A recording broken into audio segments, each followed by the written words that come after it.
கொடுக்குமாறு அன்போடு கூட சபையின் சார்பாக கேட்டுக்கொள்கிறோம்.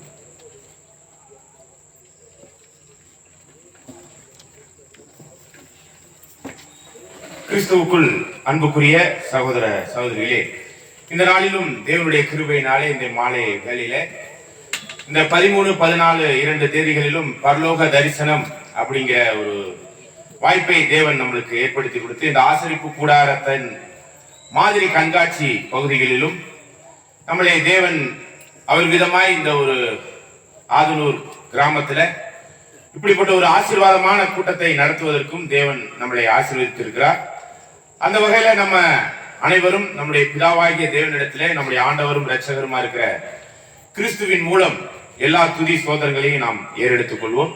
இந்த நாளுக்கு நம்ம பார்க்கக்கூடிய இந்த ஒரு செய்தி பகுதிக்கான ஆதார வசனமாக எபிரேயர் 9ஆம் அதிகாரம் 23, 24 வசனங்களை நம்ம வாசிக்கலாம். எபிரேயர் 9ஆம் அதிகாரம் 23ஆம் வசனம். ஆதலால் பரலோகத்தில் உள்ளவர்களுக்கு சாயலானவைகள் இப்படிப்பட்ட பலிகளினாலே சுத்திகரிக்கப்பட வேண்டியதாய் இருந்தது. பரலோகத்தில் உள்ளவைகளோ இவைகளிலும் விசேஷித்த பலிகளினாலே சுத்திகரிக்கப்பட வேண்டியதாமே. அந்தபடி மெய்யான பரிசுத்த ஸ்தலத்துக்கு அடையாளமான கையினால் செய்யப்பட்டதாய் இருக்கிற பரிசுத்த ஸ்தலத்தில் கிறிஸ்துவானவர் பிரவேசியாமல் பரலோகத்தில் தானே இப்பொழுது நமக்காக தேவனுடைய சமூகத்தில் பிரதிட்சயமாகும்படி பிரவேசித்திருக்கிறார். அன்புக்குரிய சகோதர சகோதரிகளே, இந்த நாள்ல நம்ம பார்க்கக்கூடிய இந்த பாடத்தின் தலைப்பு என்ன அப்படிங்கும் போது பரலோக தரிசனம் அப்படிங்கிற ஒரு தலைப்புல தான் இந்த ஒரு ஆதார வசனத்துல நம்முடைய ஆண்டவரும் இரட்சகருமா இருக்கிற கிறிஸ்து நமது சார்பாக பிதாவாகிய தேவனிடத்துல கையினால் செய்யப்பட்டதாய் இருக்கிற பரிசுத்த ஸ்தலம் மற்றும் மகா பரிசுத்த ஸ்தலத்தில் பிரவேசியாமல் அப்படிங்கும் பொழுதுதான் இந்த பரிசுத்த ஸ்தலம் மகா பரிசுத்த ஸ்தலத்துல பிரவேசிக்கக்கூடிய பாக்கியம் உள்ளவர்கள் யார் அப்படின்னு பார்க்கும் பொழுது விசேஷ விதமாக இஸ்ரேல் ஜனங்கள் மத்தியில இருந்த ஆசாரிய கூட்டத்தின் ஊழியங்களை செய்து வந்த லேவியர்களுக்கு, அதிலும் விசேஷ விதமா ஆரோனின் புத்திரர்களுக்கு, ஆரோனுக்கு மட்டுமே இந்த ஒரு வாய்ப்பை தேவன் ஏற்படுத்தி கொடுத்திருந்தார். அந்த வகையில பரிசுத்த ஸ்தலத்துல ஆசாரியர்களும் மகா பரிசுத்த ஸ்தலத்துல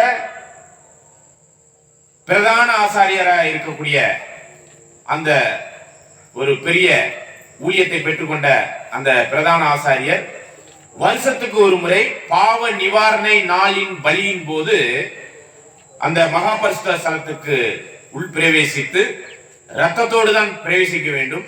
அப்படி பிரவேசித்து அங்கே இருக்கிற உடன்படிக்கை பெட்டியின் கிருபாசன தண்டையிலே ரத்தத்தை 7 தரம் தெளித்து இவ்வாறாக தேவனுக்கு முன்பாக உத்தமத்திற்குரிய அந்த ஒரு காரியத்துல அவர் அந்த ஒரு பலிகளை எல்லாம் செலுத்தி வர வேண்டிய ஒரு காரியத்தை தேவன் நியமித்திருந்தார். ஆனால் இந்த ஒரு பரிசுத்த ஸ்தலம் மகா பரிசுத்த ஸ்தலத்துல நம்முடைய ஆண்டவர் பிரவேசிக்கவில்லை. அப்படிங்கும் பொழுதுதான் நம்முடைய ஆண்டவர் கூட பிரதான ஆசாரியராக இருந்து, பிரதான ஆசாரியர்னா தலைமை குரு அப்படிங்கிறத திருவிவிலியத்துல நம்ம படிக்கிறோம். ஆக இந்த பிரதான ஆசாரியத்துவத்தினுடைய ஊழியம் என்னன்னா நம்முடைய பிதாவாகிய தேவனுக்கும் முழு மனுக்குலத்திற்கும் மத்தியஸ்த வேலை அப்படிங்கிறத நம்ம சொல்லலாம். இது வேற விதமா சொல்லணும்னா தேவனுக்கும் மனிதனுக்கும் இடையே ஒரு உறவை ஏற்படுத்தக்கூடிய ஒரு பிரதான ஆசாரியத்துவத்தின் மத்தியஸ்த வேலை ஊழியம் அப்படிங்கிறத 1 தீமோத்தேயு 2ஆம் அதிகாரம் 5, 6 வசனங்கள்ல நம்ம வாசிக்கிறோம். 1 தீமோத்தேயு 2ஆம் அதிகாரம் 5ஆம் வசனம். தேவன் ஒருவரே, தேவனுக்கும் மனுஷருக்கும் மத்தியஸ்தரும் ஒருவரே, எல்லாரையும் மீட்கும் பொருளாக தம்மை ஒப்பு கொடுத்த மனுஷனாகிய கிறிஸ்து இயேசு அவரே. இதற்குரிய சாட்சி ஏற்ற காலங்களில் விலகி வருகிறது. ஆகவே அன்புக்குரிய சகோதர சகோதரிகளே, பிரதிட்சயமாக நம்முடைய சார்பாக முழு மனுக்குலத்தின் சார்பாக தன்னுடைய ஜீவனையே கொடுத்து அந்த மீட்கும் பொருளினுடைய அந்த மீட்கும் அந்த ஒரு ஜீவனை நம்முடைய பிதாவாகிய தேவனிடத்துல மீட்கும் பொருளாக கொண்டு போய் சேர்த்து முழு மனுக்குலத்தையும் மனிதர்களுடைய ஒப்புரவாகுதலுக்குரிய ஒரு விஷயத்துல பிதாவாகிய தேவனோடு நம்மளுக்கு ஒப்பான உறவுக்குரிய ஒரு விஷயத்தை ஏற்படுத்தின அந்த உன்னத மகிமைக்குரிய அந்த ஊழியத்தை நம்முடைய ஆண்டவர் இரட்சகருமாகிய கிறிஸ்து செய்திருக்கிறார் அப்படிங்கிறதை நம்ம பார்க்கிறோம். இதை நம்ம ரோமர் 5ஆம் அதிகாரத்துல 9-10 வசனங்கள்ல நம்ம வாசிக்கும் பொழுது, நாம் சத்துருக்களாய் இருக்கையில் நம்மளை பிதாவாகிய தேவனோடு ஒப்புரவாகுதலின் ஊழியத்துல தன்னுடைய இரத்தத்தினாலே கழுவி எடுத்து பிதாவோடு உறவுக்கு கொண்டாந்து சேர்த்திருக்கிறார் அப்படிங்கிறதையும் அந்த ஒரு வசனத்துல பார்க்கிறோம். படிக்கலாம் பாருங்க. ரோமர் 5ஆம் அதிகாரம் 9-10 வசனம். ரோமர் 5ஆம் அதிகாரம் 9ஆம் வசனம் 10ஆம் வசனம். இப்படி நாம் அவருடைய இரத்தத்தினாலே நீதிமான்களாக்கப்பட்டிருக்க கோபாக்கினை நீங்களாக அவராலே நாம் ரட்சிக்கப்படுவது அதிக நிச்சயமாமே. நாம் தேவனுக்கு சத்துருக்களாய் இருக்கையில் அவருடைய குமாரனின் மரணத்தினாலே அவருடனே ஒப்புரவாக்கப்பட்டோமானால், ஒப்புரவாக்கப்பட்ட பின் நாம் அவருடைய ஜீவனாலே ரட்சிக்கப்படுவது அதிக நிச்சயமாமே. அதிக நிச்சயத்திற்குரிய ஒரு காரியம் கிறிஸ்துவனுடைய இரத்தத்தினாலே பிதாவாகிய தேவனோடு நம்ம உறவுக்கு வந்திருக்கிறோம். இந்த உறவு எப்ப முறிந்தது அப்படின்னு பார்க்கும்போது, ஆதாமுக்குள் எல்லாரும் பாவம் செய்து மரணத்திற்குள் வந்திருக்கிறோம். இந்த ஒரு விஷயத்துலதான் நம்முடைய 2ஆம் ஆதாமாக பரிபூரண மனிதனாக மத்தியஸ்த வேலைக்குரிய இந்த பிரதான ஆசாரியத்துவத்தின் ஊழியத்தை மெல்கிசேதேக்கின் முறைமையின்படி இப்படிப்பட்ட நித்திய ஆசாரியத்துவத்தின் ஊழியத்தை நமது சார்பாக கையினால் செய்யப்படாத, என்ன சொல்ல போனா கையினால் செய்யப்பட்டது அப்படின்னு பார்க்கும்போதுதான் இந்த ஆசரிப்பு கூடாரத்தில் உள்ள பரிசுத்த ஸ்தலம், மகா பரிசுத்த ஸ்தலம், அவைகளில் உள்ள எல்லா பணிமுட்டங்களும் இவைகள் மத்தியில இருக்கக்கூடிய இந்த ஒரு விஷயத்துல கையினால் செய்யப்பட்ட இந்த ஒரு வரையறைக்கு ஏதுவான ஒரு விஷயத்தை தான் சாலமோன் கூட ஆலயமாக கட்டினார். இன்றைய நிலைமையில அந்த ஆலயம் எல்லாம் இல்ல அப்படிங்கிறத நம்ம பார்க்கிறோம்.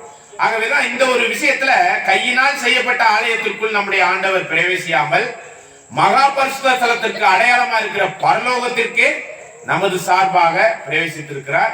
இப்படிப்பட்ட ஒரு விஷயத்துலதான் இந்த ஒரு காரியத்துல நம்மளுக்கான பரலோக தரிசனம் என்ன அப்படிங்கறத நம்ம இந்த நாள்ல சிந்திக்க இருக்கிறோம். ஆகவே அன்புக்குரிய சகோதர சகோதரிகளே, இந்த ஒரு செய்திக்குள்ளாக கடந்து செல்வதற்கு முன்பாக நமது ஊழியம் எப்படிப்பட்ட ஒரு ஊழியம் அப்படின்னு பாத்தீங்கன்னா, கடைசி காலத்துக்கென்றே இருக்கக்கூடிய ஒரு விசேஷ விதமான ஒரு ஊழியம். இந்த ஒரு கடைசி காலத்துல, கடைசி தருணத்துல, ஆண்டவருடைய 2ஆம் வருகையின் காலத்துல கடைசி எக்காலம் துணிக்கக்கூடிய காலங்கள் இருக்குது. 7 எக்காலங்களை குறித்து வெளிப்படுத்தின விசேஷத்துல நம்ம பார்க்கிறோம். இதுல 7வது எக்காலம் துணிக்கும் பொழுது எல்லா ரகசியங்களும் நிறைவேறி தீரும் அப்படிங்கிறதை பார்க்கிறோம்.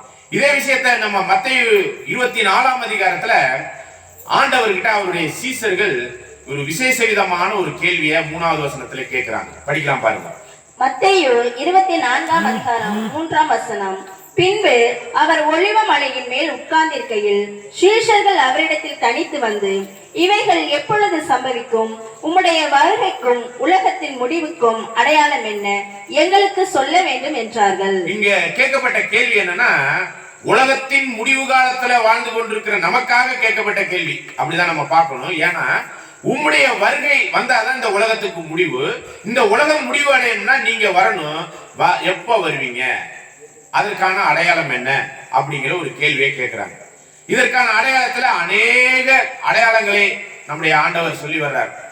என் பேரை சொல்லிக் கொண்டு அநேக கள்ள தீர்க்கதரிசிகள் வருவாங்க, கள்ள போதகர்கள் வருவாங்க, போர் நடக்கும், கொள்ளை நோய், கொரோனா போன்ற நோய்கள் வரும். இதெல்லாம் வரிசையா பேசிட்டு வர்றார். ஆனா இவைகள் எல்லாம் உலகத்தின் முடிவுக்கான ஆரம்பம் தான். முடிவு உடனே வராது. இப்படி எல்லாம் சொல்லி வரும்பொழுதுதான் பாலாக்கும் அருவருப்பை குறித்தும் நம்முடைய ஆண்டவர் பேசுறார். அந்த பாலாக்கும் அருவருப்பு பரிசுத்த ஸ்தலத்தில் நிற்க காணும் பொழுது நீங்க எங்க போயிடணும்னா, யூதேயாவில் இருக்கிறவங்க மலைகளுக்கு ஓடி போயிடணும் அப்படிங்கறது சொல்றாரு. இந்த பரிசுத்த ஸ்தலம் அப்படிங்கிற ஒரு விஷயம் எதை அடையாளப்படுத்தி சொல்லப்பட்டிருக்கு அப்படின்னு பாத்தீங்கன்னா, இந்த ஆசரிப்பு கூடாரத்தில் உள்ள பரிசுத்த ஸ்தலத்தை தான், அதுல உள்ள மகா பரிசுத்த ஸ்தலத்தை தான். இன்னும் சொல்ல போனா சாலமோன் கட்டின அந்த ஆலயத்தில் உள்ள பரிசுத்த ஸ்தலத்தை தான்.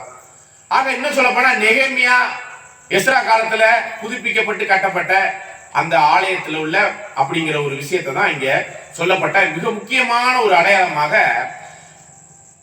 மத்தேயு 24ல 14, 15, 16 வசனங்கள்ல நம்ம வாசிக்கிறோம். அந்த வசனத்தை கூட நம்ம வாசிக்கலாம். இந்த உலகத்திற்கான முடிவு அப்படின்னா ராஜ்யத்தின் சுவிசேஷம் சாட்சியாக அறிவிக்கப்படும். அப்பொழுது இந்த உலகத்திற்கு முடிவு வரும். தொடர்ந்து வாசிக்கலாம் பாருங்க. ராஜ்யத்தினுடைய இந்த சுவிசேஷம் பூலோகெங்கும் உள்ள சகல ஜாதிகளுக்கும் சாட்சியாக பிரசங்கிக்கப்படும். அப்பொழுது முடிவு வரும். மேலும் பாழாக்குகிற ரொம்ப முக்கியமான ஒரு விஷயத்தை சொல்றாரு. உலகத்தின் முடிவுக்கான ஒரு அறிவுபூர்வமான ஞான காரியத்தை அதுல வலியுறுத்தின பிறகு மேலும் அப்படின்னு ஒரு விஷயத்தை நம்மளுக்கு எக்ஸ்ட்ரா சொல்றாரு. அதுதான் என்னன்னு பாருங்க.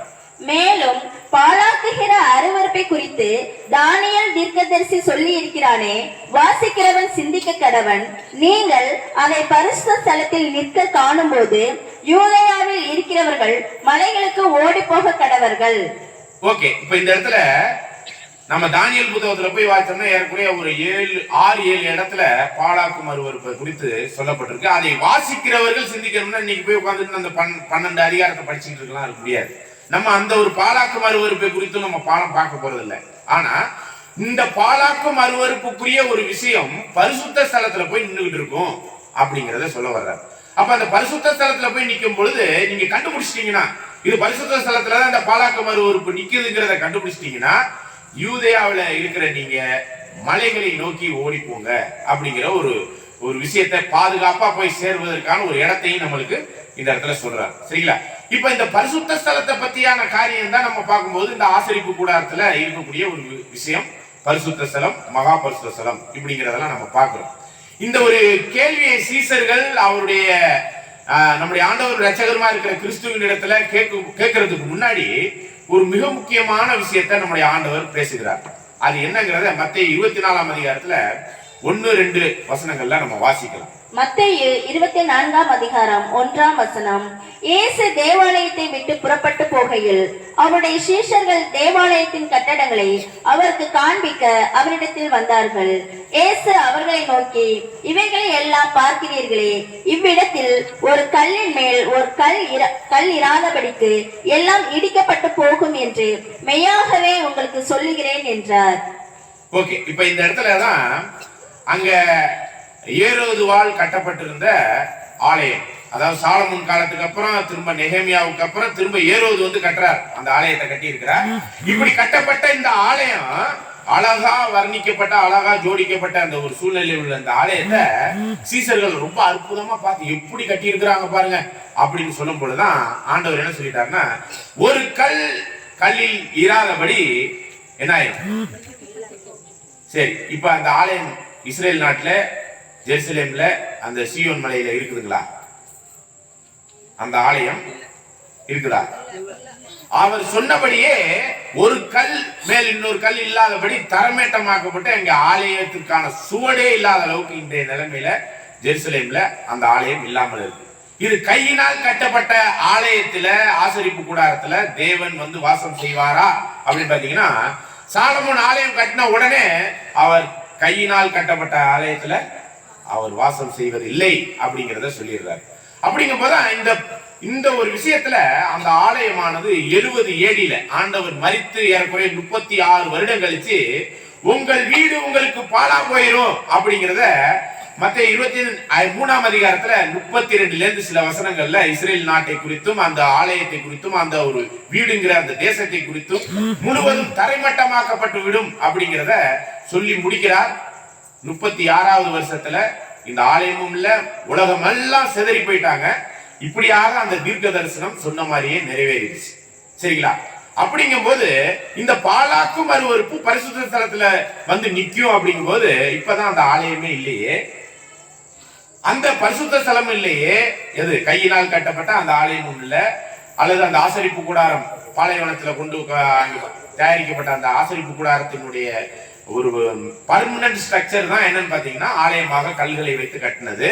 அதுலதான் பரிசுத்த ஸ்தலம், மகா பரிசுத்த ஸ்தலம், இதுல உள்ள பனிமூட்டங்களா இருக்கிற ஆசரிப்பு கூடாரத்தில் உள்ள என்ன சொல்றோம், பலிபீடம், தண்ணீர் தொட்டி, குத்து விளக்கு, சமூகத்து மேஜை, அப்புறம் என்ன பாக்குறோம், தூப பீடம், உடன்படிக்கை பெட்டி, இதெல்லாம் எங்க கொண்டு போயிட்டாங்கன்னா ஆசரிப்பு கூடாரத்தில் உள்ள இந்த பனிமூட்டுகள் இந்த பொருள்கள் எல்லாம் எங்க கொண்டு போயிட்டாங்க, சாலமோன் கட்டின ஆலயத்துக்கு கொண்டு போனாங்க. அதனுடைய தொடர்ச்சியாக ஏரோது கட்டின ஆலயத்துக்கும் அங்க கொண்டாந்து வச்சிருந்ததுதான் தரைமட்டமாக்கப்பட்டு இன்னைக்கு நிலைமையில அங்க வைத்திருந்த எந்த பொருளுமே எங்க இருக்குன்னே தெரியல.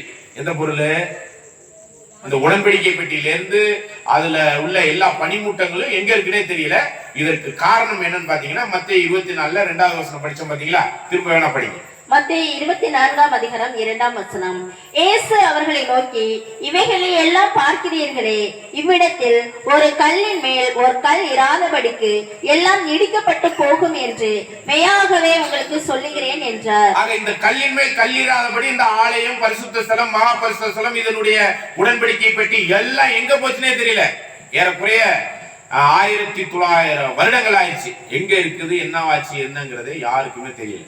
தேடிக்கிட்டு இருக்கிறாங்க, இன்னும் தேடுறாங்க, இல்ல. சரிங்களா? அப்படிங்கும் போது அவர் சொன்ன அந்த ஆலயத்துல இந்த பாலாக்கு மறுவறுப்புன்னு ஒரு விஷயம் போய் நிக்கும் சொன்னாரே, அந்த பரிசுத்த ஸ்தலம் எது அப்படிங்கிற ஒரு கேள்வியை கேட்கும் பொழுதுதான் அந்த ஆலயமே இல்லாதப்ப அந்த ஆலயத்துல போய் இந்த பாலாக்கு மறுவறுப்பு போய் எப்படி நிற்கும் அப்படிங்கிற ஒரு கேள்வி இருக்கு. சரிங்களா? அப்படிங்கும் போதுதான் நம்ம ஒரு வசனம் வாசிக்கலாம் பாருங்க. 1 கொரிந்தியர்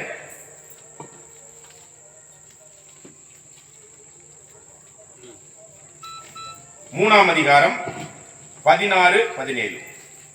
1 கொரிந்தியர் 3ஆம் அதிகாரம் 16ஆம் வசனம். நீங்கள் தேவனுடைய ஆலயமாய் இருக்கிறீர்கள் என்றும் தேவனுடைய ஆவி உங்களில் வாசமாய் இருக்கிறது என்றும் அறியாதிருக்கிறீர்களா? ஒருவன் தேவனுடைய ஆலயத்தை கெடுத்தால் அவனை தேவன் கெடுப்பார். தேவனுடைய ஆலயம் பரிசுத்தமாய் இருக்கிறது, நீங்களே அந்த ஆலயம். அன்புக்குரிய சகோதர சகோதரிகளே, இந்த ஒரு பாடத்தினுடைய தலைப்பு என்ன அப்படின்னு பாத்தீங்கன்னா பரலோக தரிசனம். இந்த பரலோக தரிசனத்துல நம்மளுக்கு இங்க கையினால் கட்டப்பட்ட எந்த ஒரு ஆலயத்திலும், சர்ச்சிலும், இல்ல வேற எந்த ஒரு காரியத்திலும் தேவன் வாசமாய் இரார். அங்கெல்லாம் இருக்க போறதில்ல. வானம் எனக்கு சிங்காசனம், பூமி எனக்கு பாதப்படி, எனக்கான ஆலயத்தை நீங்க எப்படி கட்டுவீங்கன்னு கேள்வி கேட்கிறார் இல்லீங்களா? அப்படிங்கும் போதுதான் ஜீவனுள்ள ஒரு ஆலயத்தை அவரே கட்டி வச்சிருக்கிறார். அது யாருன்னு சொல்லிட்டாரு? நீங்களே அந்த ஆலயம். அப்படிங்கும் போது 1 பேதுரு 2ஆம் அதிகாரம் 4-5 வசனத்துல பாத்தீங்கன்னா அந்த ஆலயத்துல கற்கள் தேவைப்படுது கட்டுவதற்கு.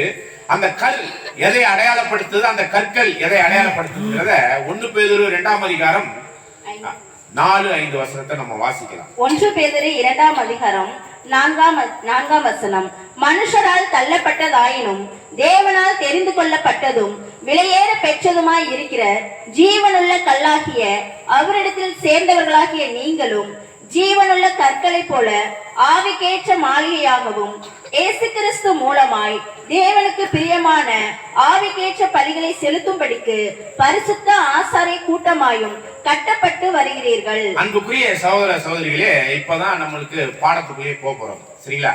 இந்த பரலோக தரிசனத்துல ஆவிக்குரியவைகளை ஆவிக்குரியவைகளோட நம்ம ஒப்பிட்டு பார்க்கும் பொழுது நம்ம இந்த ஒரு இடத்துலதான் நம்ம பார்க்கிறோம், நாமெல்லாம் தேவனுடைய ஆசாரிய கூட்டமாக ஜீவனுள்ள கற்களை போல மூளைக்கல்லா இருக்கிற கிறிஸ்துவோடு கூட நாம் கட்டப்பட்டு வருகிறோம்.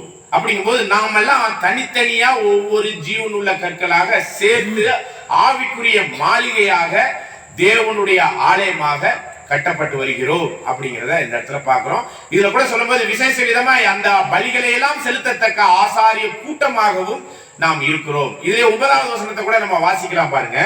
நீங்களோ உங்களை அந்தகாரத்தில் நின்று தம்முடைய ஆச்சரியமான ஒளியினத்திற்கு வரவழைத்தவருடைய புண்ணியங்களை அறிவிக்கும் படிக்கு தெரிந்து கொள்ளப்பட்ட சந்ததியாயும் ராஜரீகமான ஆசாரிய கூட்டமாயும் பரிசுத்த ஜாதியாயும் அவருக்கு சொந்தமான ஜனமாயும் இருக்கிறீர்கள். பாத்தீங்களா? அவருடைய சொந்த ஜனமா இருக்கிற நாம பத்தி அவர் சொல்லும்போது ராஜரீக ஆசாரிய கூட்டம். இந்த ஆசாரிய கூட்டங்கிறது எங்க போய் வேலை பார்ப்பாங்க, என்ன ஊழியம் பண்ணுவாங்கன்னு பார்க்கும்போதுதான் இவங்க இஸ்ரேல் ஜனங்களில் இருந்து இருக்கக்கூடிய லேவி கோத்திரத்துல ஆரோனுடைய புத்திரர்களா இருக்கிற இவங்க தான் ஆசாரிய ஊழியத்தை பரிசுத்த ஸ்தலத்துல போய் செய்வாங்க.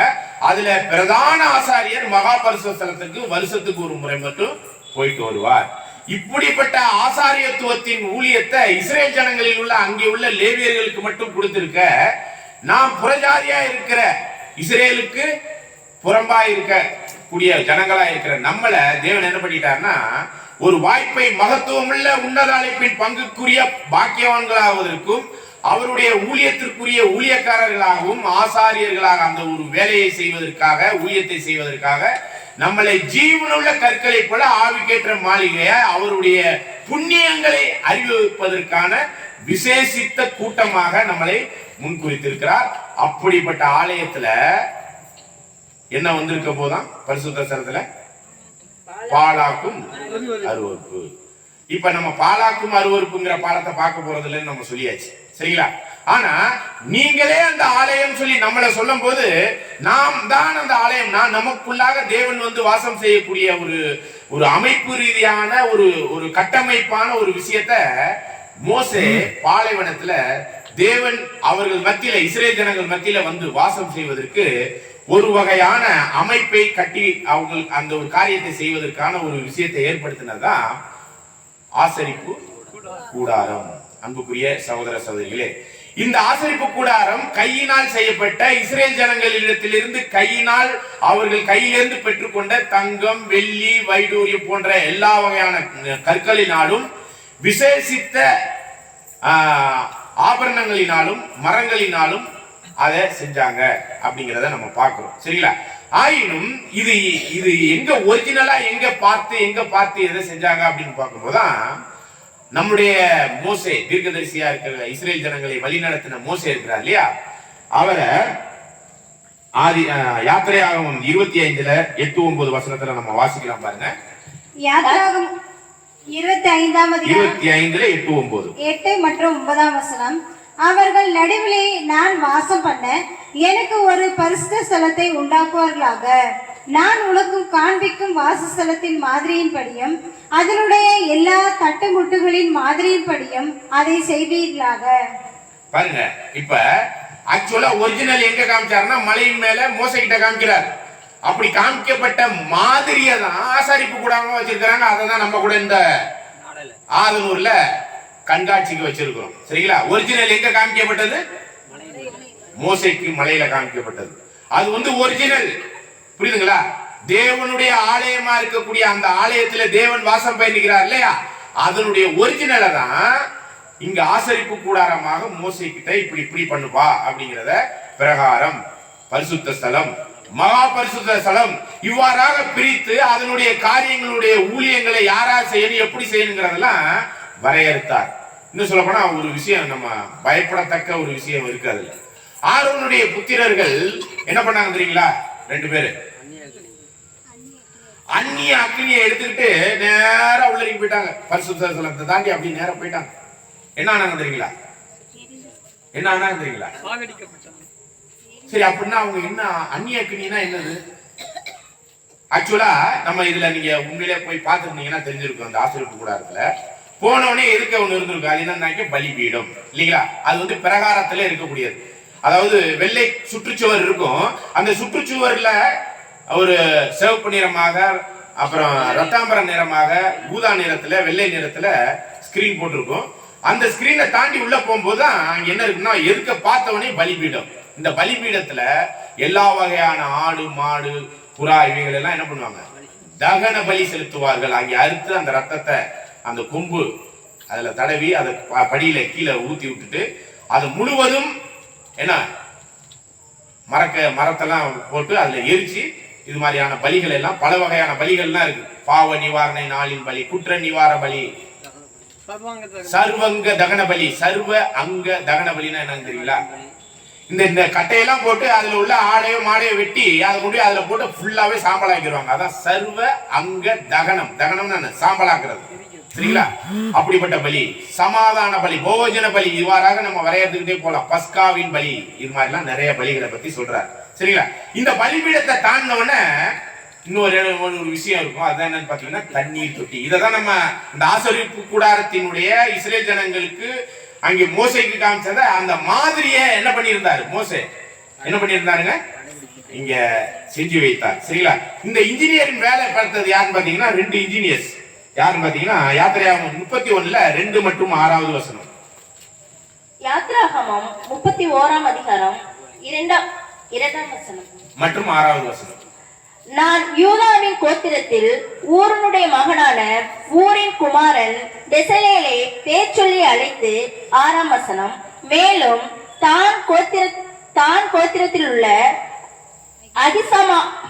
அகிசாமானின் குமாரனாகிய அகோலியாப்பையும் அவனோட துணையாக கூட்டினதுமன்றி ஞான இருதயமுள்ள யாவருடைய இருதயத்திலும் ஞானத்தை அருளினேன். அந்த ஆசரிப்பு கூடாரம் செய்வதற்கான இன்ஜினியரிங் ஒர்க் இதை இப்படி பண்ணணுங்கிற அந்த ஒர்க் பண்ற வேலை இந்த 2 பேர் தான் பண்ணாங்க. இதுல என்ன பாத்தீங்கன்னா, எல்லா வேலையும் முடிச்சுட்டு இவங்க உள்ளரிக்க போக முடியாது. யார் உள்ளரிக்க போக முடியாது? இந்த பரிசுத்த ஸ்தலத்திலேயே மகா பரிசுத்த ஸ்தலத்திலேயே போக முடியாது. அதுல அந்நியாக்கினியோட ஆசாரியத்துவத்துல இருந்தவங்க கூட அந்நியாக்கினியோட போகும்போது என்ன ஆச்சு தெரியுங்களா? செத்துட்டாங்க. சரிங்களா? அப்ப இது எவ்வளவு அதாவது அங்கே ஒரிஜினல்ல காமிக்கப்பட்ட நிழலுக்கே இவ்வளவு பவர். சரிங்களா? இததான் நம்ம பார்க்கிறோம். எபிரேயர் 8ஆம் அதிகாரம் 5வது வசனம். எபிரேயர் 8ஆம் அதிகாரம் 5ஆம் வசனம். இவர்கள் செய்யும் ஆராதனை பரலோகத்தில் உள்ளவைகளின் சாயலுக்கும் நிழலுக்கும் ஒத்திருக்கிறது. பாத்தீங்களா? இவங்க செய்யற இந்த ஆராதனை முறைமைகள்லாம் இருக்கு இல்லையா, இது பரலோகத்தில் உள்ள நிழலுக்கும் சாயலுக்கும் தான். இந்த நிழலுக்கும் சாயலுக்கும் போய் செய்யற விஷயத்திலே ஆரோனினுடைய புத்திரர்கள்லாம் பரிசுத்த ஸ்தலம் தாண்டின மகா பரிசுத்த ஸ்தலத்துல தவறான ஒரு முறைமையில போகும்பொழுது என்ன ஆயிட்டாங்க? அப்ப நம்ம எல்லாம் எங்க போறதா சொல்லிட்டு இருக்கிறோம்? எங்க போறதா சொல்லிட்டு இருக்காங்க? பரலோகம் போறதா சொல்லிட்டு இருக்கோம். நம்ம பாட்டுக்கு அப்படியே கதவை திறந்த சொல்லுவாங்கல்ல, திறந்த வீட்டுல அப்படின்னு சொல்லுவாங்க. அதெல்லாம் சொல்ல விரும்புறேன். அது மாதிரி எல்லாம் போயிட முடியும்னு நினைக்கிறீங்களா? தேவன் பரிசுத்தம் உள்ளவர். அவருக்கு ஏற்புடைய சரியான முகாந்திரத்துலதான் அவரிடத்துல பிரவேசிக்க முடியும். அவங்க பண்ண தப்பு என்ன தெரியுங்களா? பலிபீடத்திலிருந்து உள்ள நெருப்பையும் அதற்குரிய தகனத்திற்குரிய ஒரு விஷயத்தையும் பரிசுத்த ஸ்தலத்திற்குள்ள கொண்டு போகாம அலுப்பு பட்டுக்கிட்டு எங்கேருந்து கொண்டு போனாங்க தெரியுங்களா? அந்த கறிகள் எல்லாம் அவங்க வீட்டுல உள்ள அடுப்பு கரையில உள்ள கறியை அள்ளிட்டு போயிட்டாங்க. அதுதான் அந்நியாக்கினி ஆயிடுச்சு. சரிங்களா? எங்க பலி செலுத்தணுமோ அங்கேதான் பலி செலுத்தணும். அது பலிபீடத்துல. அந்த பலிபீடத்துக்கு அப்புறம் உள்ள ஒரு பகுதி தான் என்னன்னு பாத்தீங்கன்னா தண்ணீர் தொட்டி. அதுல ஏதாச்சும் அசுத்தம் இருந்துச்சுன்னா தண்ணீர்னால கை கால் எல்லாத்தையும் கழுவிட்டு எங்க போகணுங்க? பரிசுத்த ஸ்தலத்துல போகணும். இப்படியாக பரிசுத்த ஸ்தலத்துக்குள்ள நுழையும் பொழுது ஒரு திரை இருக்கும். சரிங்களா? இந்த திரை 4 வகையான வண்ணங்கள்ல இருக்கும். சிகப்பு, இரத்தாம்பரம், ஊதா, இளநீலம் அப்படிங்கிற ஊதா, அப்புறம் ஒயிட் கலர்.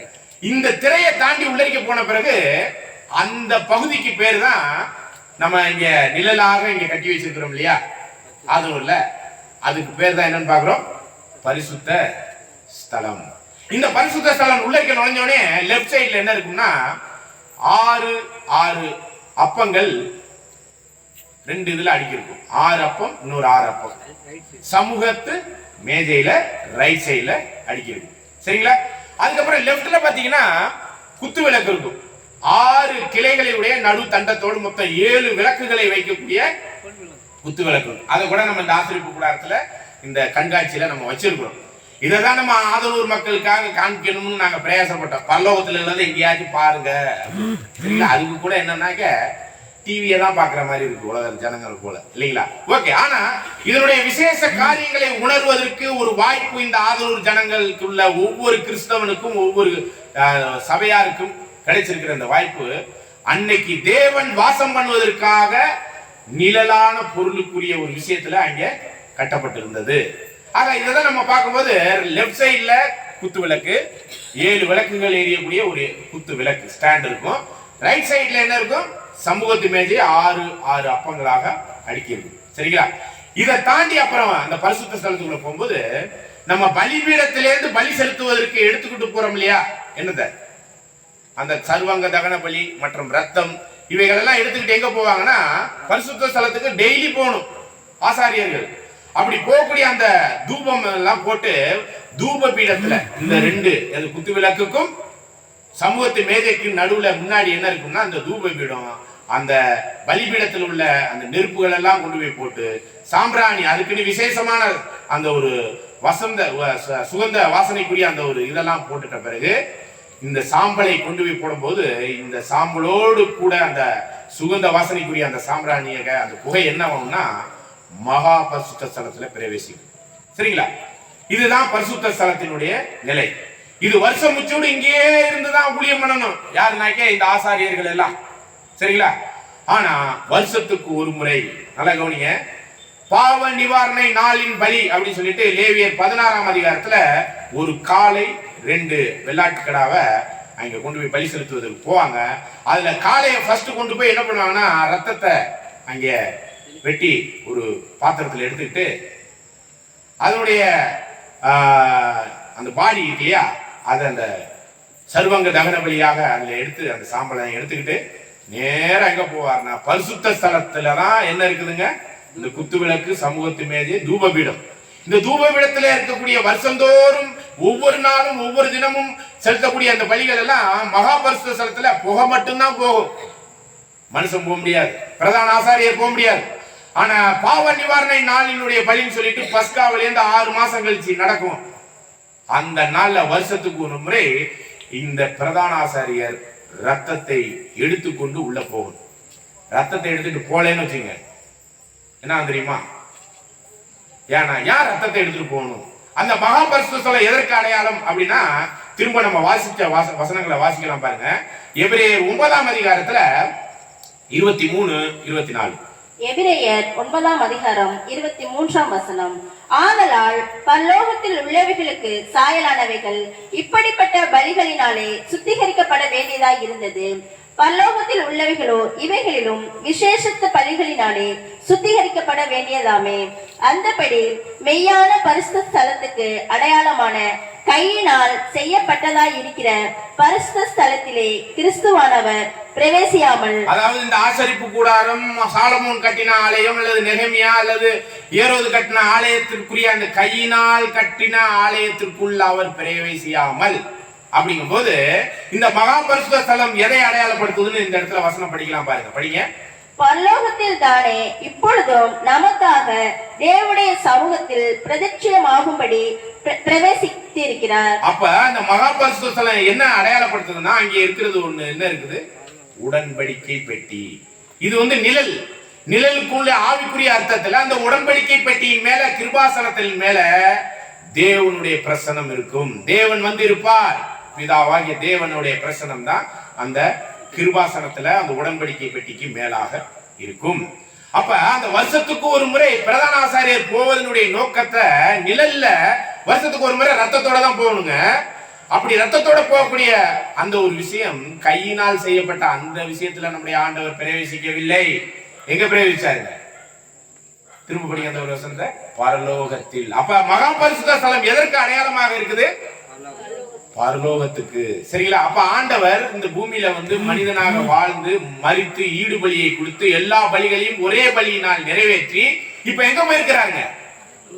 பரலோகம்னா மகா பரிசுத்த ஸ்தலத்துக்கு போயிருக்கிறார். இந்த ஆசரிப்பு கூடாரத்தின்படி மகா பரிசுத்த ஸ்தலம் எதற்கு பொருளா இருக்குது?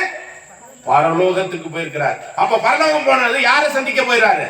பிதாவாகிய தேவனிடத்துல போய் என்ன பண்ண போயிருக்கிறார்? பிரதான ஆசாரியத்துவத்தின் ஊழியத்தின்படி அவர் என்ன பண்ண போயிருக்கிறார் அப்படிங்கும் போதுதான் படிக்கலாம். திரும்ப 19 இருந்து படிங்க அந்த வசனத்தை.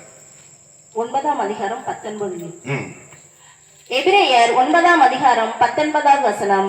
எப்படியெனில் மோசே நியாயப்பிரமாணத்தின்படி சகல ஜனங்களுக்கும் எல்லா கட்டளைகளையும் சொன்ன பின்பு இளங்காலை, வெள்ளாட்டுக்கடா இவைகளின் இரத்தத்தை தண்ணீரோடும் சிவப்பான ஆட்டு மயிரோடும் ஈசப்போடும் கூட எடுத்து புஸ்தகத்தின் மேலும் ஜனங்கள் எல்லார் மேலும் தெளித்து, தேவன் உங்களுக்கு கட்டளையிட்ட உடன்படிக்கையின் இரத்தம் இதுவே என்று சொன்னான். இவ்விதமாக கூடாரத்தின் மேலும் ஆராதனைக்குரிய சகல பனிமுட்டுகளின் மேலும் இரத்தத்தை தெளித்தான். நியாய பிரமாணத்தின்படி கொஞ்சம் குறைய எல்லாம் இரத்தத்தினாலே சுத்திகரிக்கப்படும். இரத்த சிந்துதல் இல்லாமல் மன்னிப்பு உண்டாகாது. அப்ப ஆரோன் போன்ற பிரதான ஆசாரியர்கள்லாம் குறை உள்ளவர்கள், ஆதாமுக்குள் பிறந்தவர்கள், பாவத்துல பிறந்தவங்க. அப்படிப்பட்டவர்கள்லாம் அந்த ஆசாரியத்துவத்தின் வேலையை செய்யும்போது ரத்தம் இல்லாம போனாக்க அங்க என்ன ஆயிரும்? அடி விழுந்துரும் மகா பரிசுத்த ஸ்தலத்துல. அதனாலதான் யாருமே இதுவரையும் பிரவேசிக்காத பரலோகத்துக்கு நம்முடைய ஆண்டவரும் இரட்சகருமா இருக்கிற கிறிஸ்து சொன்னார். என்ன சொன்னாருங்க? யோவான் 17:14, நானே வழியும் சத்தியமும் ஜீவனுமா இருக்கிறேன். எங்க போறதுக்குங்க? படிங்க அந்த ஒரு வசனத்தை, 3வது வசனத்தை படிங்க. 14:1-2. யோவான் 14 உங்கள் இருதயம் கலங்காதிருப்பதாக. 14 1வது வசனம். 3வது வசனம். நான் போய் உங்களுக்காக ஸ்தலத்தை ஆயத்தம் பண்ண பின்பு நான் இருக்கிற இடத்திலே நீங்களும் இருக்கும்படி நான் மறுபடியும் வந்து உங்களை என்னிடத்தில் சேர்த்துக் கொள்வேன். அப்ப அவர் நம்மளுடைய ஆண்டவர் எங்க போயிருக்கிறாருன்னா பரலோகத்துக்கு போயிருக்கிறார். அங்க போய் ஸ்தலத்துல நம்மளுக்காக ரெடி பண்ணிட்டு 2ஆம் வருகையில வந்து யாரை கூட்டிட்டு போறாருங்க? யாரை கூட்டிட்டு போறாரு? உலகத்தையா? உலகத்தெல்லாம் கூட்டிட்டு போறது இல்ல. உலகத்துல உள்ள கிறிஸ்தவர்களையோ உலகத்துல உள்ள இந்துவோ அங்க பரலோகத்துல கூட்டிட்டு போறது இல்ல. பரிசுத்த ஸ்தலத்துல இருக்கக்கூடிய ஆசாரியர்களை மட்டும்தான் கூட்டிட்டு போறார். பிரதான ஆசாரியர் போயிருக்கிறார் பரலோகம். போயிட்டு மகாபரிசுத்த ஸ்தலத்துல இருந்து எங்க திரும்பி வருவாரு? பரிசுத்த ஸ்தலத்துல. பரிசுத்த ஸ்தலத்துல யார் நின்னுகிட்டு இருக்கிறா அப்படின்னு கேட்டீங்கன்னா ஆசாரிய கூட்டம். இததான் 1 பேதுரு 2ஆம் அதிகாரம் 5வது வசனத்துல பார்த்தோம். திரும்ப ஞாபகப்படுத்திக்கலாம் பாருங்க. 1 பேதுரு 2ஆம் அதிகாரம் 5ஆம் வசனம். ஜீவனுள்ள கற்களை போல ஆவிக்கேற்ற மாளிகையாகவும் இயேசு கிறிஸ்து மூலமாய் தேவனுக்கு பிரியமான ஆவிக்கேற்ற பலிகளை செலுத்தும்படிக்கு பரிசுத்த ஆசாரிய கூட்டமாயும் கட்டப்பட்டு வருகிறீர்கள். நாம் இந்த பரிசுத்த ஸ்தலத்துல பரிசுத்த ஆசாரிய கூட்டமாக கட்டப்பட்டு வர்றோமா? பிரகாரத்தில் உள்ள பலிபீடத்துக்கிட்டேயோ இல்ல தண்ணீர் தொட்டிக்கிட்டே இல்ல, பரிசுத்த ஸ்தலத்துல இருக்கிற பரிசுத்த ஆசாரிய கூட்டம். நம்மளுடைய பொசிஷன் எங்க இருக்குன்னா இந்த ஆசாரிப்பு கூடாரத்துல மகாபரிசுத்த ஸ்தலம் பிதா இருக்கிற இடம். பரிசுத்த ஸ்தலம் யார் இருக்கிற இடம்? ஆசாரிய ஊழியத்தை செய்கிறோம். அவங்கள அந்த பலியை செலுத்தத்தக்க வரத்தை உடையவர்களாக தேவனுடைய ஆலயத்துல ஜீவனுள்ள கற்களை ஆவதற்கான வாய்ப்பு கிடைச்சிருக்கு. ஒருவேளை நம்ம இந்த பரிசுத்த ஸ்தலத்துல இல்லாம வெளியில நிக்கிறோம்னு வைங்களேன், தண்ணீர் தொட்டிக்கிட்டயோ இல்ல பலிபீடத்துக்கிட்டயோ, நம்ம இந்த உலகத்திலேருந்து தேவன் கிறிஸ்துவின் மூலமா அழைச்சிருக்காரு. வாங்க பரலோகத்துக்கு அழைச்சிருக்காருல்ல. எங்க அழைச்சிருக்காருங்க? உன்னத அழைப்பு, பரலோக அழைப்பு, ஒரே அழைப்புன்னு பரலோகத்துக்கு அழைச்சிருக்காருல்ல. முழு கிறிஸ்தவமே எங்க நின்றுகிட்டு இருக்குன்னா பிரகாரத்துலதான் பலிபீடத்துக்கிட்டையும் தண்ணீர் தொட்டிக்கிட்டே தான் நிக்குது. உள்ள யாருமே வரல பரிசுத்த ஸ்தலத்துல. ஆனா இந்த பரிசுத்த ஸ்தலத்துல வர்றவங்களுக்குரிய பாக்கியம் தான் மகா பரிசுத்த ஸ்தலத்துக்கே போக முடியும். ஆனா இந்த இடத்துல சொல்லப்பட்டிருக்கிற இந்த பரலோகத்துக்குரிய அற்புதமான தரிசனம் என்னன்னு பாத்தீங்கன்னா, ஆண்டவரை ரட்சகரா இன்னைக்கு இருக்கிற எல்லா கிறிஸ்தவமும் ஏத்துக்குது. அது பலிபீடத்துல அத்தோட முடியுது. ஆனா ஆசாரியத்துவத்தின் ஊழியத்துல பரிசுத்த ஸ்தலத்துக்குள்ள வந்திருக்கிறாங்களா அப்படின்னு கேள்வி கேட்கும்போதுதான் அதுக்கு இடையில என்ன இருக்குதுங்க? தண்ணீர் தொட்டி இருக்குது. இந்த தண்ணீர் தொட்டி எதற்கு அடையாளம் தெரியுங்களா? இப்ப பலிபீடம் அப்படின்னாலே கிறிஸ்துவினுடைய மீட்கும் பொருள் அவருடைய பலியினாலே நம்மளுக்கு உண்டாயிருக்கிற பாவ மன்னிப்பு மற்றும் மீட்கும் பொருள் ஜீவன் கிடைச்சிருக்கு. அவருடைய மரணத்தினாலே நம்மளுக்கு என்ன கிடைச்சிருக்குங்க? ஜீவன். இந்த இத எல்லா சபையாரும் ஏத்துக்குவோம். யாராச்சும் கிறிஸ்துவ மீட்பராக அவர் எனக்காக மரிக்கலன்னு சொல்றவங்க இருக்கிறாங்களா கிறிஸ்தவத்துல? எல்லா கிறிஸ்தவர்களும், அது ஆர்சியா இருக்கட்டும், சிஎஸ்ஐயா இருக்கட்டும், இது எல்லாமே பலிபீடத்தினுடைய பலியை எல்லாரும் ஏற்றுக்கொள்கிறார்கள். ஆனா தண்ணீர் தொட்டி என்னன்னு தெரியுமா நம்மளுக்கு? இந்த தண்ணீர் தொட்டியில உள்ள தண்ணியில நம்மளுடைய கைகளையும் கால்களையும் கழுவிட்டு தான் எங்க போகணுங்க? பரிசுத்த ஸ்தலத்துக்கு போகணும். பரிசுத்த ஸ்தலத்துக்கு போறதுக்கு இடையில ஒரு திரை இருக்கு. என்ன இருக்குங்க? அந்த திரைய விலக்கிக்கிட்டு தான் நம்ம என்ன பண்ணணும்? உள்ள போகணும். சரிங்களா? நான் ஒண்ணு மறந்துட்டேன், மன்னிக்கவும். இந்த பலிபீடத்துக்கு வர்றதுக்கு முன்னாடியே இன்னொரு திரை இருக்கு. மொத்தம் 3 திரைகள். அதாவது இஸ்ரேல் ஜனங்கள்லாம் பாளையம் இறங்கி இருப்பாங்க ஒரு 1.5 கிலோமீட்டர் தூரத்துல. இந்த ஆசரிப்பு கூடாரம் நடுவுல போடப்பட்டிருக்குன்னா 1.5 கிலோமீட்டர் தூரத்துல, அதாவது இங்க இருந்து நம்ம இந்த இடத்துல இருந்து ஸ்பாட் வச்சோம்னா எங்க வைக்கலாம்? இங்கிட்ட என்ன குளம் இருக்குங்க? மேற்கு. கிழக்கு வந்து காணியா குளம்னா, வடக்க பழைய பராவரணின்னு வச்சுக்கோங்க. அங்கேதான் பாளையம் இறங்கி இருப்பாங்க. மேற்கன்னு பார்த்தாக்க அந்த ரயில்வே கேட்டுக்கிட்டேன்னு வச்சுக்கோங்க, அந்த ஆறு இருக்குல்லையே அங்க. இங்க தெற்கன்னு பார்த்தோம்னா பெரிய குளம்னு வச்சுக்கோங்க. வெளியூர் சகோதரர்களுக்கு ஒன்றும் புரியாது, புரிய வேண்டிய ஆதனூர் ஜனங்களுக்கு புரியும். ஆக கிழக்க பார்த்தோம்னா காணியா குளம். அவ்வளவு தூரத்துலதான் இந்த இஸ்ரேல் ஜனங்கள்லாம் இருப்பாங்க. இந்த ஆசரிப்பு கூடாரம் இங்க இருக்கிற மாதிரி இந்த இடத்துல இருக்குதுன்னு வைங்களேன். உள்ள நடக்கிற எந்த விஷயமும் வெளியில தெரியாது. ஏன்னா 7 அடி உயரத்துல வெள்ளை திரையில சுற்றுச்சுவர் இருக்கு. சரிங்களா? அதெல்லாம் நாளைய தினத்துல ஒவ்வொரு பாடமா நம்முடைய சகோதரர்கள் எடுக்க போறாங்க. இந்த சுற்றுச்சுவரை பத்தி, பலிபீடத்தை பத்தி, தண்ணீர் தொட்டியை பத்தி தனித்தனியா பாடம் எடுக்க போறாங்க. நாளைக்கு 9 மணில இருந்து இந்த ஒரு அற்புதமான பரலோக தரிசனத்தின் விஷயங்கள்லாம் இன்னும் விசேஷ விதமான காரியங்கள் நம்மளுக்கு கிடைக்க இருக்கு. சரிங்களா? நான் வந்து இதுல வந்து அவுட்லைனை மட்டும் தான் நம்ம பார்க்க போறோம் இந்த இடத்துல. ஓகே, அப்படிப்பட்ட இந்த ஒரு விஷயத்துல அந்த வெள்ளை சுற்றுச்சுவரா இருக்கக்கூடியது 7 அடி உயரம். உள்ள இருக்க நடக்கிறது வெளியில தெரியுமா? தெரியாது. அங்க உள்ள இருக்கிறது யாருன்னா லேவியர்கள். லேவியர்கள் உள்ள ஆரோனின் புத்திரர்கள் தான் பரிசுத்த ஸ்தலத்துல போலாம். லேவியர் எல்லாம் போயிட முடியாது. அப்ப இந்த வெள்ளை சுற்றுச்சுவருக்கு உள்ள போறதுக்கு இதே மாதிரி 4 கலர்ல என்ன இருக்குங்க? கேட்டு திரை இருக்கு, வழி இருக்கு. அது என்னது? சிகப்பு, ரத்தம், சிகப்பு, ரத்தாம்பரம் அப்படிங்கிறது. அது என்ன மாதிரி கலர் அப்படின்னா அந்த டார்க் ரெட்னு சொல்லுவாங்க. இந்த கார்பெட்லாம் விரிச்சிருப்பாங்கல்ல, ரத்தாம்பரம் சொல்லுவாங்க, அந்த கலர். அதுக்கப்புறம் இளநீலம், வெள்ளை கலர். இந்த 4 கலர்ல தான் ஒரு திரை இருக்கும். இந்த திரையை விலக்கிட்டு உள்ள போனோம்னா எதுக்கு இருக்கிறது என்னன்னா பலிபீடம். சரிங்களா? இந்த 4 கலர்ல உள்ள 4 கலருக்கான ஆவிக்குரிய அர்த்தம் என்னன்னு பாத்தீங்கன்னா, ரத்தாம்பர கலர் என்னத்தை அடையாளப்படுத்துனா கிறிஸ்து ராஜா அப்படிங்கறத அடையாளப்படுத்தும். ராஜரீகம் அப்படிங்கறத நம்ம இந்த பேதுருல கூட படிச்சோம்ல, ராஜரீக ஆசாரிய கூட்டம் அப்படின்னா என்னன்னா, நீங்க ராஜாவாவும் இருக்கிறீங்க, ஆசாரியர்களாவும் இருக்கிறீங்க.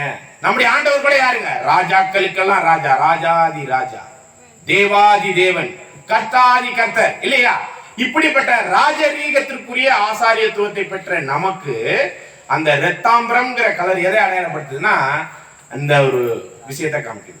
அந்த ரெட் கலர் சிவப்பு நிறம் எதை அடையாளப்படுத்துதுன்னு பாத்தீங்கன்னா கிறிஸ்துவனுடைய மரணத்தினால் உண்டாயிருக்கிற மீட்கும் பொருளினால் நீதி அப்படிங்கிற ஒரு விஷயம். சரிங்களா? ரத்தம். அந்த ஊதா அப்படிங்கிறது எதுனா வானத்தை பார்த்தா என்ன கலர்ல இருக்கு? ஊதா கலர். போனா போயிட்டே இருக்கலாம், ஊதா ஊதா ஊதாவே இருக்கும். அது எதை அடையாளப்படுத்துதுன்னா பரலோகம் அப்படிங்கிற ஒரு விஷயம் இருக்குது, ஆனா கண்ணுக்கு தெரியல. விசுவாசம். அந்த ஊதா எதை அடையாளப்படுத்துது? விசுவாசம். சரிங்களா? அந்த வெள்ளை அப்படிங்கிறது நீதிக்கு அடையாளமா இருக்கு. சரிங்களா? நம்முடைய பரிசுத்த ஜீவியத்தையும் கிறிஸ்துவனுடைய பரிசுத்த ஜீவியம், அதுதான் 4 நற்செய்தி இருக்கு இல்லையா? அந்த 4 நற்செய்தியை படிச்சு முடிக்கும் போது கடைசியில ஆண்டவர் என்ன இருப்பார்? என்ன இருப்பார்? மரிச்சிருப்பார். அதுதான் அந்த 4 கலரினுடைய விஷயம். மத்தேயு, மார்க்கு, லூக்கா, யோவான் 4 விஷயமும் அந்த முடிவுல பாத்தீங்கன்னா அந்த பலிபீடத்துல ஆண்டவர் என்ன இருப்பார்? மரிச்சிருப்பார். நமக்காக மீட்கும் பொருளை கொடுத்திருப்பார். இப்படிப்பட்ட மீட்கும் பொருளை கொடுத்த பிறகு அவர் எங்க போயிட்டாரு? அப்படியே அடுத்தடுத்த லெவலுக்கு போய் மகாபரிசுத்த ஸ்தலம் வரை போயிட்டாரு. இப்ப எங்க போயிருக்காரு? பரலோகம் வரை போயிட்டாரு. போயிட்டு திரும்பி வருவார். யாருக்காக திரும்பி வர போறாரு? ஆசாரிய கூட்டமா இருக்கிற நமக்காக. ஓகே, இப்ப என்னன்னா இந்த பலிபீடத்துக்கு அப்புறம் தண்ணி தொட்டின்னு ஒண்ணு இருக்கு. சரிங்களா? இதனுடைய விசேஷமான காரியம்லாம் அது பாதத்துல பாத்தீங்கன்னா காளைகள் 24 காளைகள் இருக்கும். அந்த தண்ணி தொட்டி சுத்தமா இருக்கும். அதுல போய் நீங்க முகத்தை பாத்தீங்கன்னா அப்படியே கண்ணாடி மாதிரி உங்க மூஞ்ச பார்க்க முடியும். அதுல உள்ள தண்ணி எடுத்துதான் என்ன பண்ணுவாங்கன்னா ஆசாரியர்கள் பரிசுத்த ஸ்தலத்துக்குள்ள போறதுக்கு முன்னாடி கையை என்ன பண்ணுவாங்க? கழுவாங்க. அப்ப இந்த தண்ணீர் எதற்கு அடையாளம்? இப்ப பலிபீடம்னா கிறிஸ்துவனுடைய மரணம், மீட்கும் பொருள், அவருடைய ரத்தத்தினால் உண்டான மீட்பு. கிறிஸ்துவுக்குள் எல்லாரும் என்ன பண்ணப்படுறாங்க? உயிர்ப்பிக்கப்படுறாங்க. கிறிஸ்துவின் மரணத்தினால நம்மளுக்கு என்ன இருக்குதுங்க? ஜீவன் கிடைக்குது. அப்ப அந்த தண்ணீர் தொட்டி எதை அடையாளப்படுத்துது? கொஞ்சம் யோசிச்சு பார்க்கலாமா? எபேசியர்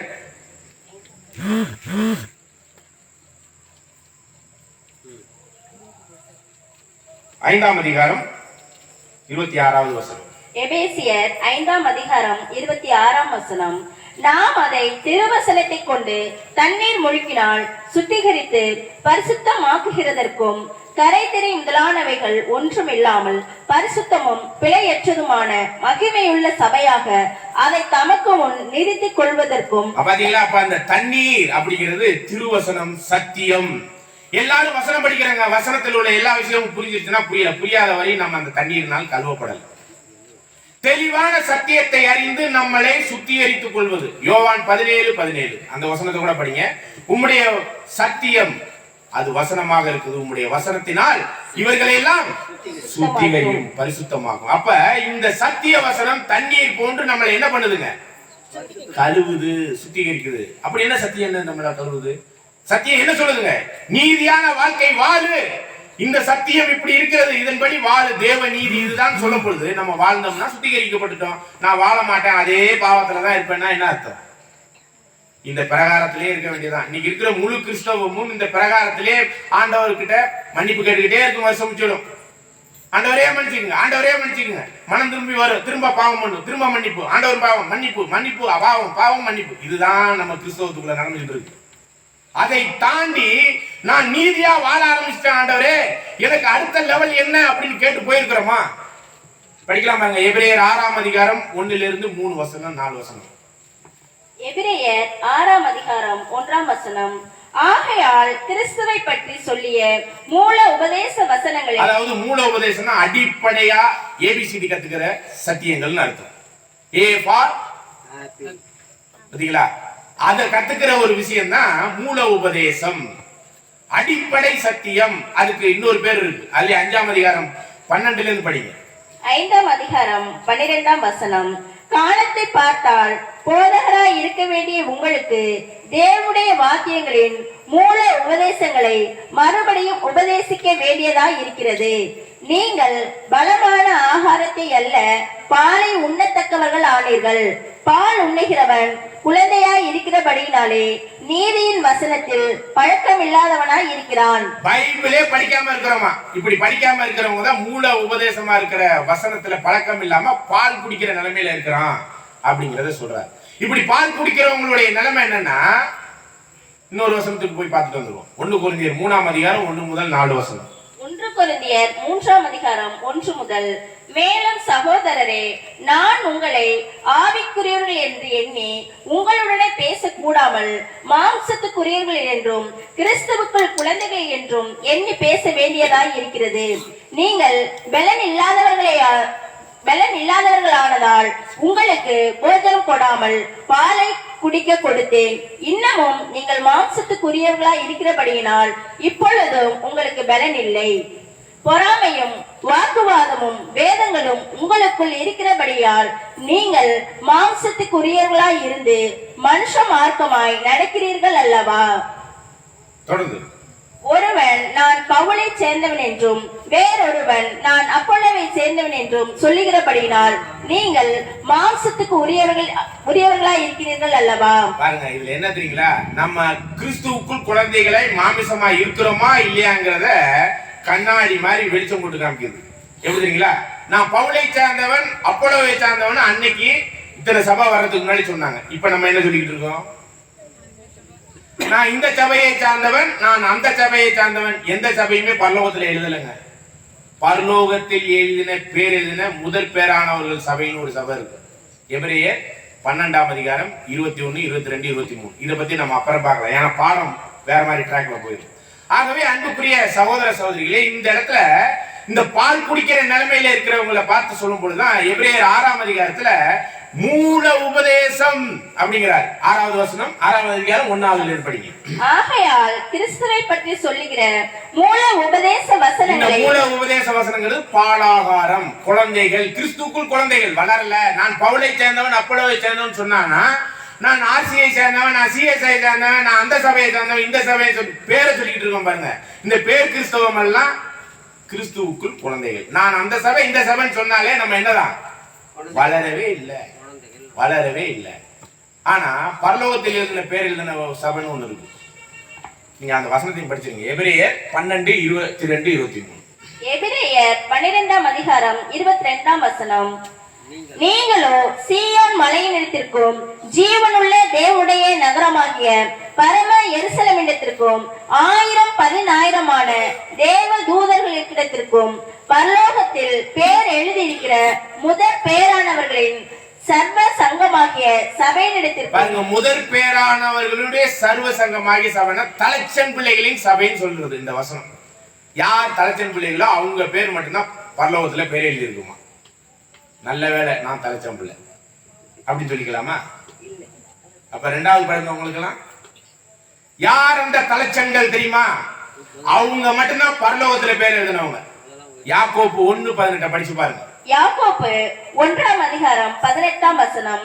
அவர் சித்தம் கொண்டு தம்முடைய சிருஷ்டிகளில் நாம் முதற் பலன்களாவது, நாம் தலைச்சன் பிள்ளை ஆவதற்கு, கவனிங்க, நம்மை சத்திய வசனத்தினாலே ஜெனிப்பித்தார். சத்திய வசனத்தினால நம்மள கரு உருவாக்கி இருக்கார். இதுதாங்க தண்ணீர் தொட்டி. இந்த தண்ணீர் தொட்டி என்ன சொல்லுது? எபேசியர் 5:26 திரும்ப படிங்க.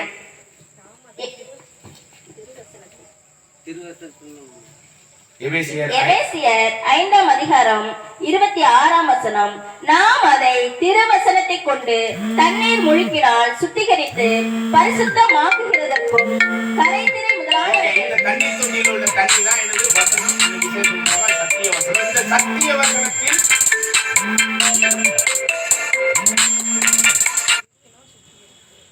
இந்த சத்திய வசனத்தினால் நாம் கழுவப்பட்டோம்னா, சத்தியத்திற்குள் உள்வாங்கி அந்த சத்தியத்திற்குள்ளான வழி நடத்தப்பட்டோம்னா எங்கதான் நின்றுகிட்டு இருக்கிறோம்னா, ஆசரிப்பு கூடாரத்துல, ஆலயத்துல, பிரகாரத்துல தாங்க நின்றுகிட்டு இருக்கிறோம். பரிசுத்த ஸ்தலத்துல இன்னும் நுழையல.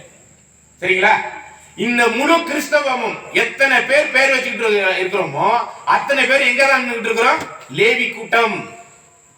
லேவியர்கள் எல்லாம் பரிசுத்த ஸ்தலத்துக்குள்ள நுழைய முடியாது. ஆசாரியர்கள் மட்டும்தான் நுழையலாம். இந்த லேவியர்களா இருக்கிறவங்க கிறிஸ்தவர்கள். தேவன் அழைச்சிருக்கிறார் எங்க? அந்த பரமழைப்புக்கு, பரலோகத்துக்கு, மகாபரிசுத்த ஸ்தலத்துக்கு. இங்க இந்த லேவியர்கள் எங்க இருந்து வந்தவங்க பாத்தீங்கன்னா, அந்த 12 கோத்திரத்துல இருந்து வந்த ஒரு குரூப் மட்டும்தான். மற்றவங்க அவங்கவுங்க 1.5 கிலோமீட்டர் தூரத்துல இருக்கிறாங்க. அதெல்லாம் யார் தெரியுமா? இருக்கிற ஹிந்து, முஸ்லீம், கடவுளே இல்லைன்னு சொல்ற நம்ம பெரியாரு, எந்தெந்த யாரெல்லாம் இருக்கிறாங்களோ அவங்க எல்லாம் 1.5 கிலோமீட்டர் தூரத்துல இருக்கிறாங்க. எதுக்குங்க? இந்த ஆசரிப்பு கூடாரத்துல இருந்து. இந்த அழைப்பை கேட்டு உள்ளே வராதவங்க. ஆனா உள்ள வந்தவங்க யாருன்னு பாத்தீங்கன்னா, எது வந்தவங்க? லேவியர் கூட்டம். இவங்க லேவியர் வந்து எங்கதான் வேலை பார்த்துக்கிட்டு இருப்பாங்கன்னா, இந்த பிரகாரத்துல, பரிசுத்த ஸ்தலத்திலேயோ மகாபரிசுத்த ஸ்தலத்திலேயோ இல்லை. இவங்க எதுக்குள்ள வராதவங்க? பரிசுத்த ஸ்தலத்துல வராதவங்க. இவங்க வந்துட்டாங்க. தேவன் கூப்பிட்டாரு, பரலோகத்துக்கு வாங்க கூப்பிட்டாரு, வந்துட்டாங்க. எங்க வந்து நின்னுட்டாங்கன்னா, கிறிஸ்தவர்களா பிறந்துட்டாங்க. இல்லைன்னா ஆண்டவர் ஏத்துக்கிட்டு, இந்த ஆண்டவர் தான் எனக்கு மீட்பு, ஆண்டவர் தான் என் ரட்சகர் அப்படின்னு ஏத்துக்கிட்டாங்க. இந்த சத்திய வசனத்துல கொஞ்சம் கொஞ்சம் கேட்டுக்கிட்டாங்க. ஆனா அதை தாண்டி உள்ள போக முடியல.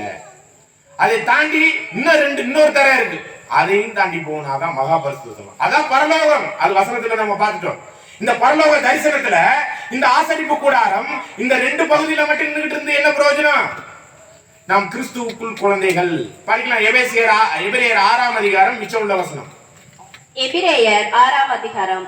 ஆகையால் கிறிஸ்துவை பற்றிய சொல்லிய மூல உபதேச வசனங்களை நாம் விட்டு செத்த கிரிகைகளுக்கு நீங்களாகும் மனம் திரும்புதல், தேவன் பேரில் வைக்கும் விசுவாசம், ஞானஸ்நானத்துக்கு அடுத்த உபதேசம், கைகளை வைக்குதல், மரித்தோரின் உயிர் தள்ளுதல், நித்திய நியாய தீர்ப்பு என்பவைகளாகிய அஸ்திவாரத்தை மறுபடியும் போடாமல்.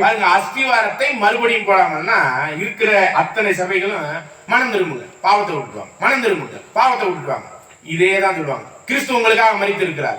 அப்ப இது என்ன சொல்றாருன்னா, அஸ்திவாரத்தை மறுபடியும் போடாமல். அப்படின்னா வாரம் வாரம் போனா இதுதான் நடக்குது, வந்து இதை தாண்டி வேற எதுவும் நடக்கிறது இல்லை.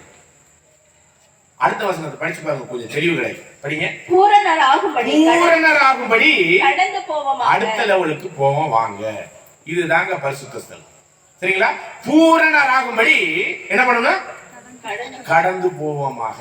இந்த பரிசுத்த ஸ்தலத்துக்குள்ள வர்றதுக்கு ஒரு திரை இருக்குங்க. அதே மாதிரிதான் இந்த பரிசுத்த ஸ்தலத்துக்கு உள்ள போனா நாம் ஞானஸ்தானத்திற்குரிய நல்மனசாட்சியின் உடன்படிக்கைய நம்ம ஒப்பு கொடுக்கணும். படிக்கலாம். 1 பேதுரு 2ஆம் அதிகாரம் 21வது வசனம். 1 பேதுரு இல்லவே இல்லையா? 3ஆம் அதிகாரம் 21. 3ஆம் அதிகாரம் 21ஆம் வசனம். அதற்கு ஒப்பனையான ஞானஸ்நானமானது மாம்ச அழுக்கை நீக்குதலாய் இராமல். அதாவது ஞானஸ்தானங்கிறது பாவ மன்னிப்புக்குரிய பாவ அழுக்கை நீக்குதலாய் இராமல். ஆக்சுவலா நிறைய பேர் மனம் திரும்புதலுக்கான ஞானஸ்தானத்துக்குரிய ஞானஸ்தானத்தை தான் எடுக்கிறாங்க ஒழிஞ்சு அடுத்த லெவலுக்குரிய ஒரு ஞானஸ்தானம் ஒண்ணு இருக்குது. அதுதான் என்ன சொல்றாருன்னா, படிங்க. தேவனை பற்றும் நல் மனசாட்சியின் உடன்படிக்கையாய் இருந்து இப்பொழுது நம்மையும் இயேசு கிறிஸ்துனுடைய உயிர்த்தெழுதலினால் ரட்சித்திருக்கிறது. பாத்தீங்களா? இதெல்லாம் இன்னொரு ஞானஸ்தானத்தை பத்தி சொல்லிட்டு இருக்கிறீங்களே, இதெல்லாம் செட் ஆகாதுங்க அப்படின்னு நம்ம நினைக்கலாம். சரிங்களா? அப்போஸ்தலர் 19ஆம் அதிகாரத்துல 1, 2, 3 வசனத்துல யோவான் ஸ்நானகன் கொடுத்த ஞானஸ்தானம் செல்லாது.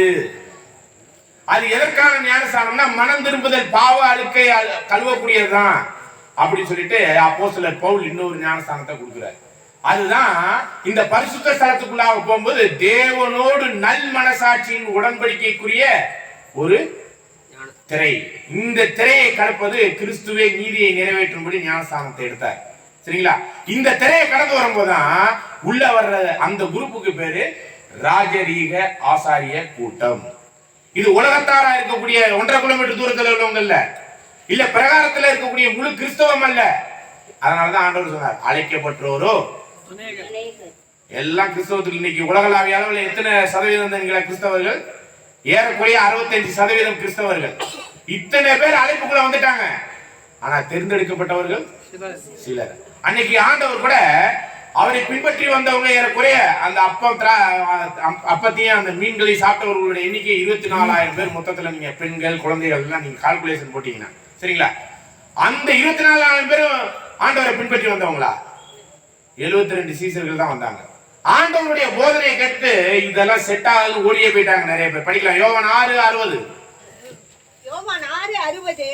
அவருடைய சீசரில் அநேகர் இவைகளை கேட்ட பொழுது, இது கடினமான உபதேசம், யார் இதை கேட்பார்